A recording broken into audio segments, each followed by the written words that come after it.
నేను నీతో తెలియజెప్పు వరకు అక్కడనే ఉండుము. మత్తయి సువార్త 2:13. నన్ను ఉండమన్న చోటే ఉంటాను. ప్రియ ప్రభు, నీవు చెప్పిన చోటే ఉంటాను.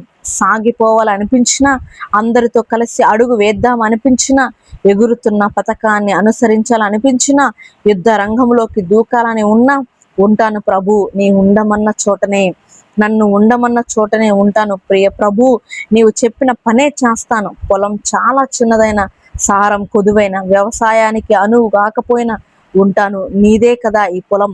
విత్తనాలు ఇస్తే విత్తుతాను, నేల దున్ని వాన కోసం కనిపెడతాను, మొలకెత్తినప్పుడు ఆనందిస్తాను. నువ్వు చేయమన్న పనే చేస్తాను ప్రభు. నన్ను ఉండమన్న చోటే ఉంటాను. ప్రియ ప్రభు, నీవు చెప్పిన చోటే ఉంటాను.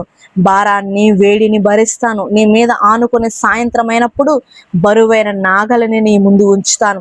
నా పని పూర్తి అయిందని దాన్ని దించుతాను. నిత్యత్వపు తేజస్సులోకి బ్రతుకు గమ్యాన్ని చేరి కనుగొంటాను. నిలిచి ఉండడమే మేలు సాగడం కన్నా.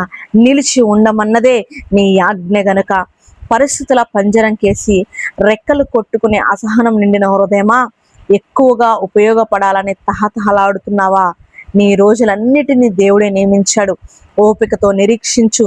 జీవితం చవిసారం లేదనిపించినా వేలలే నీకు బలం చేకూరే సమయాలు. ఆ బలంలో దేవుడు నీకు అందించే పెద్ద పెద్ద అవకాశాలను అందుకొని ఆ ఒత్తిడులకు తట్టుకొని నిలబడగలవు. ఆమేన్.